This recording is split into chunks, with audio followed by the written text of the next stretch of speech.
Hello guys, welcome back to another review video. मेरा नाम है ऋषभ फ्रॉम manscott.com। आज हम रिव्यू कर रहे हैं सीज फिटनेस की फ्लैट बेंच को, which I consider as the best flat bench in the market. अब ऐसा क्यों है? बिकॉज ये बेंच आपको कंपटीशन स्पेसिफिकेशन के साथ मिलती है। आईपीएफ ने जो गाइडलाइंस बनाई हुई है कि हमारी बेंच इस स्पेसिफिकेशन के साथ आनी चाहिए, तभी हम उसे अप्रूव करेंगे। जैसे कि वो इतनी लेंथ की होनी चाहिए, इतनी विड्थ की होनी चाहिए या फिर इतनी हाइट की होनी चाहिए। सेम चीज़ें आपको इस बेंच के अंदर मिलती है और ये टफेस्ट हैवी ड्यूटी बेंच है इंडिया के अंदर और सबसे ज़्यादा वाइडेस्ट बेंच है। तो अगर आपको एक सबसे वाइड बेस पैड की बेंच चाहिए थी, तब ये बेंच आप लोगों के लिए बहुत ज़्यादा हेल्पफुल रहने वाली है।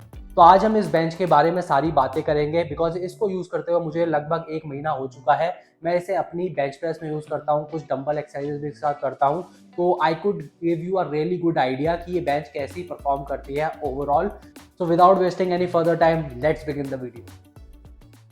तो गाइस, सबसे बड़ा फायदा इस बेंच को परचेज करने का यह है कि आपको सिमिलर पावर लिफ्टिंग बेंच जैसा ही फील देगी, डिजाइन वाइज भी, बिकॉज इसका डिजाइन ट्राइपॉड डिजाइन है।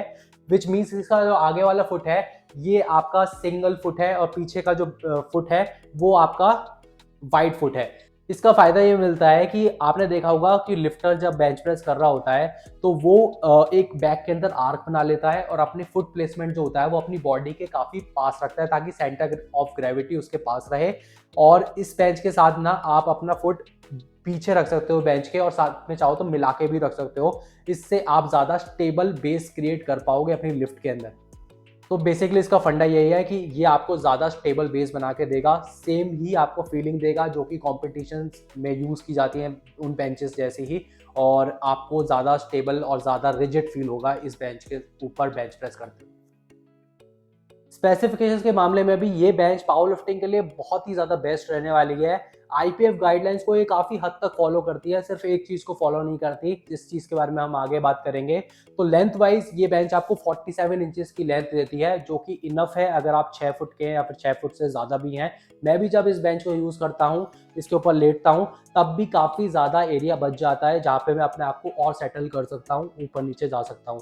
वरना आपने देखा होगा कम लेंथ की जो बेंचेस होते हैं ना, उसमें कभी सर बाहर निकल रहा होता है या फिर कभी आपका हिप बिल्कुल किनारे पे वो रखा होता है। तो वो सारी दिक्कतें आपको इस बेंच के अंदर नहीं आने वाली। हाइट वाइज भी ये 17 इंचेस हाइट की है। तो आईपीएफ की बेंचेस भी जो होती हैं वो 17 इंचेस हाइट की ही होती हैं। तो ये बेंच आपको ज़्यादा लो भी फील नहीं होने वाली और ज़्यादा हाई भी फील नहीं होने वाली। तीसरी चीज़ है इसकी वाइडनेस, जो कि इसकी विथ है। इसकी विथ है 14 इंचेस की, जो कि सबसे ज़्यादा विथ है किसी भी फ्लैट बेंच के अंदर। आप मार्केट के अंदर जितने भी ऑप्शंस को एक्सप्लोर करोगे, सबसे ज़्यादा वाइड बेस का पैड आपको इस बेंच के अंदर देखने को मिलेगा। आईपीएफ के अनुसार जो बेंच की विथ होनी चाहिए वो 12 इंचेस की होनी चाहिए। यहाँ पर ये बेंच 2 इंचेस को एक्सीड कर जाती है। इस चीज़ से कोई नुकसान नहीं है, आपको और ज़्यादा स्टेबल बेस मिलता है, आपको और ज़्यादा सपोर्ट मिलता है अपनी बैक के ऊपर, और आप अपने स्कैपुला को अच्छी तरीके से एडजस्ट कर सकते हो। तो विथ के मामले में ये बेंच 2 इंचेस ज़्यादा है। बाकी सारे स्पेसिफिकेशंस आईपीएफ के अनुसार ही आपको मिलेंगे। Talking about the pad itself, Cees fitness ने इस बेंच को प्रमोट किया है। ये कह गया कि इनका जो बेंच है वो सबसे वाइडेस्ट पैड के साथ आती है और साथ ही में एक थिक पैड आपको मिलता है, जो कि सच भी है। 14 इंचेस वाइड है और इसका जो पैड की थिकनेस है वो 2.5 इंचेस ये थिक पैड आपको मिलेगा। इसके अंदर जो मटेरियल यूज़ किया गया है पैड को बनाने के लिए वो ईवीएम रबराइज्ड फोम यूज़ की गई है, जो कि काफ़ी ड्यूरेबल होती है। और दूसरी जो पैड आपको दिखते हैं वो रैक्सीन वैक्सीन के बनाए गए होते हैं और वो जल्दी दरारें आ जाती हैं उसके अंदर, उस मटेरियल के अंदर। तो ये काफ़ी आपको ड्यूरेबल मिलेगा। पैड की अगर मैं क्वालिटी बताऊं तो ये मीडियम हार्ड पैड है। ये ऑलमोस्ट एक हार्ड पैड ही है, ये सॉफ्ट पैड नहीं है। तो आपको अगर एक वुडन बेंच के ऊपर आप जब बैठे होगे तो वैसी ही थोड़ी फीलिंग आने वाली है, जो कि पावर लिफ्टिंग एक्सरसाइज के अंदर आपको एक सॉफ्ट पैड नहीं चाहिए होता। तो ये मीडियम हार्डनेस के अंदर आपको मिल जाता है, जो कि काफ़ी अच्छी बात मेरे को लगी। फिट एंड फिनिश आप देखिए कवर का, बस एक वेव जा रही है, बट ये कहीं से भी लूज एंड नहीं है। तो फिट एंड फिनिश आपको काफ़ी अच्छा मिलेगा। स्टिचिंग आप देख लीजिए, इवन स्टिचिंग है पैड की, and it will not tier apart अगर आप इसके साथ एक्सटेंसिव यूज भी करते हो। ठीक है, so it's a really good pad, it's a really good wide bench with a good pad.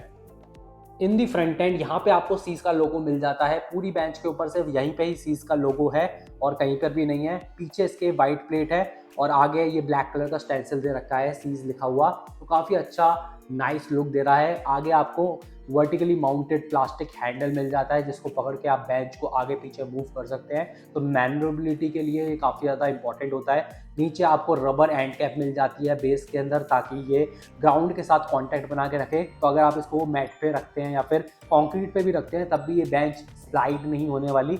On the other and यहाँ पे आपको फ्लैट फुट डिज़ाइन मिलता है और 2 व्हील्स मिल जाते हैं जिसकी वजह से आप हैंडल की मदद से इस बेंच को आगे पीछे मूव कर सकते हैं और कुछ भी अलग चीज़ आपको यहाँ पे नहीं मिलती है, कोई लोगो नहीं मिलता। रबर एंड कैप सिमिलरली आपको यहाँ पे भी देखने को मिलती हैं and this is it. So guys from top to bottom, from right to left, ये बेंच सच्ची में एक इंजीनियरिंग मार्वल है। पावर लिफ्टिंग के लिए सबसे बेस्ट बेंच है एंड फ्लैट बेंचेस ही पावर लिफ्टिंग के अंदर यूज की जाती हैं, तो इस बेंच को आप truly a good power lifting bench कह सकते हो। वेट कैपेसिटी की माने तो इसके अंदर आपको 850 किलो की वेट कैपेसिटी मिलती है और 11 गेज स्टील यूज की गई है इसे बनाने में। रीइंफोर्स्ड चैसिस यूज की गई है। ये बहुत ही हैवी ड्यूटी बेंच है। मेरे पीछे आप जो रैक देख रहे हो ये भी 11 गेज स्टील के साथ बनाई गई है, तो इस स्टील की जो थिकनेस होती है ये सबसे अच्छे इक्विपमेंट्स बनाने में यूज़ किया जाता है। बाकी कमी इसके अंदर क्या है, डिज़ाइन वाइज आप इसको बाबल थ्रस्ट अगर आप करते हो, हिप थ्रस्ट करते हो, इस बेंच के ऊपर लेट के आप नहीं कर पाओगे बिकॉज इसका 3 पोस्ट डिज़ाइन है, तो थोड़ी सी अनस्टेबल हो जाती है बेंच। और अगर आप डंबल कर्ल्स करते हो इस एंड पे बैठ के जहाँ पे सिंगल पोस्ट डिज़ाइन है, तो ये बेंच थोड़ी सी हिल सकती है।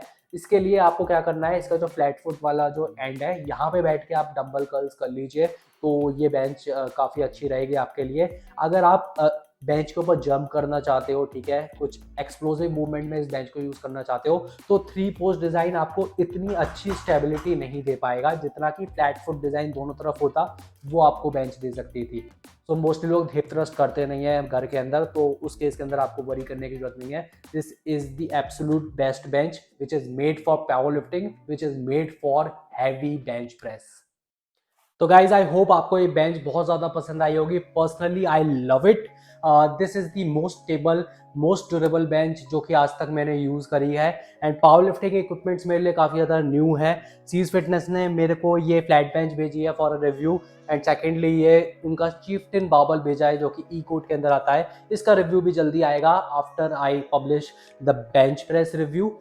सो ओवरऑल सेइंग ये बेस्ट बेंच है पावर लिफ्टिंग के लिए एंड फॉर द प्राइस ये 13,750 रुपए की आती है प्लस शिपिंग, मतलब कि आपको लगभग 15,000 रुपए की मिलेगी। तो अगर आपको एक फ्लैट बेंच ही चाहिए then this bench is what I suggest. अगर आपको इंक्लाइन प्रेसेस भी करनी है, डिक्लाइन प्रेसेस भी करनी है, तब आपको एक एडजस्टेबल बेंच लगेगी और एडजस्टेबल बेंच भी आप सीएस फिटनेस की ही खरीद सकते हो क्योंकि इनकी गोलेम बेंच है वो लगभग 19,000 रुपये प्लस शिपिंग की आती है, मतलब 20-21,000 रुपये की आपको पड़ जाएगी। बट 15,000 रुपये के अंदर ये बेंच बहुत ही अच्छी वैल्यू आपको देती है। 11 गेज स्टील की बेंच, 37 केजीज वेट और वेट कैपेसिटी 850 किलो की, बहुत बड़े नंबर हैं ये। और इस बेंच को घर लाने के लिए आपको सिर्फ 15,000 रुपये देने पड़ रहे हैं। देखिए 12,000 रुपये के अंदर भी आप अमेजोन पे जाओगे तो एडजस्टेबल बेंचेस पड़ी हुई होंगी, 12 किलो की बेंचेस हैं, मुश्किल से 300-200 किलो तक का वेट हैंडल करके देती हैं और वो जल्दी टूट भी जाती हैं। फोम पैडिंग भी उसकी बहुत सॉफ्ट रहती है। मेरे पास थी एक पहले बेंच OTG की, वो मैंने अब साइड में रख दी जब से ये बेंच मेरे पास आई है। तो अगर आपको थोड़े पैसे और डालने पड़ रहे हैं and you are getting this strong bench, it is totally worth it. आपको ज़रूर एक अच्छी पावर लिफ्टिंग स्पेसिफिकेशंस की बेंच के ऊपर इन्वेस्ट करना चाहिए। This would be your life time investment and सच्ची में you would love it when it arrives to you. So thank you for watching this video. I hope आपको Cees fitness की flat bench का review पसंद आया होगा। अगर आपको ये परचेज करनी है तब आप मेरा कूपन कोड यूज़ कर सकते हो मैन स्क्वाड्स, तो आपको थोड़ा और कंसेशन मिल जाएगा प्राइस के अंदर which would be advantages to you, ताकि आप अपने थोड़े पैसे बचा पाए। So thank you guys for watching this video. I hope आपको इस बेंच का रिव्यू पसंद आया होगा। अगर आपको पसंद आया तो लाइक करके जाइएगा and subscribe the channel for more video. Thank you, bye bye.